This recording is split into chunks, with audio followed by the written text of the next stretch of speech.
Segundo Samuel 20, a revolta de Seba.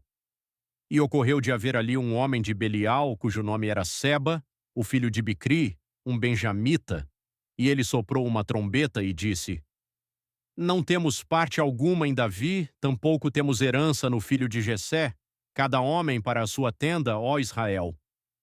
Assim todos os homens de Israel deixaram de seguir Davi e seguiram Seba, o filho de Bicri. Porém os homens de Judá se apegaram ao seu rei, desde o Jordão até Jerusalém. E Davi chegou à sua casa em Jerusalém, e o rei tomou as 10 mulheres, as suas concubinas, as quais ele havia deixado para cuidar da casa, e as pôs sob guarda e as alimentou, mas não entrou a elas. Assim elas ficaram trancadas até o dia da sua morte, vivendo em viuvez. Então o rei disse a Amasa: Reúne-me os homens de Judá dentro de 3 dias, e estejas tu aqui presente. Assim Amasa foi reunir os homens de Judá, porém ele tardou além da hora marcada que ele lhe havia indicado. E Davi disse a Abisai: Agora Seba, o filho de Bicri, far-nos-á mais mal do que nos fez Absalão. Toma tu os servos do teu senhor e persegue-o, para que ele não conquiste para si cidades fortificadas e escape de nós. E ali saíram atrás dele os homens de Joabe, e os quereteus, e os peleteus, e todos os valentes, e eles saíram de Jerusalém para perseguir Seba, o filho de Bicri. Quando eles estavam junto à pedra grande que fica em Gibeão, Amasa foi adiante deles, e as vestes de Joabe que ele havia posto estavam nele cingidas, e sobre ela um cinto com uma espada presa sobre o seu lombo na sua bainha, e enquanto ele avançava, ela caiu. E Joabe disse a Amasa: Estás tu com saúde, meu irmão?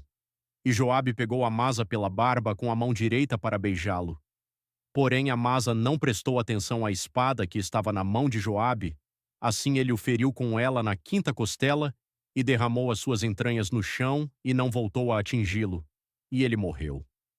Assim Joabe e Abisai, o seu irmão, perseguiram Seba, o filho de Bicri. E um dos homens de Joabe pôs-se de pé ao seu lado e disse: Aquele que favorecer Joabe, e aquele que for por Davi, que siga Joabe. E Amasa chafurdava-se no sangue, no meio do caminho principal, e quando o homem viu que todo o povo permanecia imóvel, ele removeu Amasa do caminho principal para o campo, e lançou um pano sobre ele quando viu que todos os que se aproximavam dele ficavam imóveis. Quando ele foi removido do caminho principal, todo o povo continuou atrás de Joabe para perseguir Seba, o filho de Bicri. E ele foi por todas as tribos de Israel até Abel e até Bet-Maaca, e todos os beritas, e eles foram reunidos e também foram atrás dele.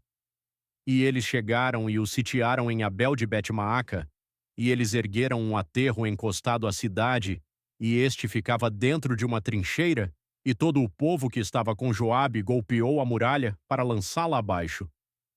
Então uma mulher sábia gritou da cidade: Ouvi, ouvi, dizei, rogo-vos a Joabe, vem aqui mais perto para que eu possa falar contigo. E quando ele se aproximou dela, a mulher disse: És tu, Joabe? E ele respondeu: Sou eu. Então ela disse a ele: Ouve as palavras de tua criada. E ele respondeu: Estou ouvindo. Então ela falou, dizendo: Eles estavam acostumados a falar em tempos antigos, dizendo: Eles certamente pedirão conselho a Abel, e assim eles encerravam a questão. Sou eu uma das pacíficas e das fiéis em Israel. Tu buscas destruir uma cidade e uma mãe em Israel. Por que queres engolir a herança do Senhor? E Joabe respondeu e disse: Longe esteja isto, longe esteja de mim engolir ou destruir. A questão não é assim, mas um homem do monte Efraim, Seba, filho de Bicri, por nome, levantou a sua mão contra o rei, contra o próprio Davi. Entrega-mo somente e partirei da cidade. E a mulher disse a Joabe: Eis que a sua cabeça te será lançada por sobre a muralha. Então a mulher foi a todo o povo em sua sabedoria, e eles cortaram a cabeça de Seba, o filho de Bicri, e a lançaram para Joabe.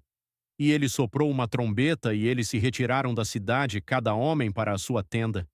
E Joabe retornou a Jerusalém para o rei, oficiais de Davi. Ora, Joabe estava sobre todo o exército de Israel. E Benaía, o filho de Joiada, estava sobre os quereteus e sobre os peleteus, e Adorão estava sobre o tributo, e Josafá, o filho de Ailude, era o escrivão, e Seva era escriba, e Zadoque e Abiatar eram os sacerdotes, e também Ira, o jairita, era o governador mor junto a Davi.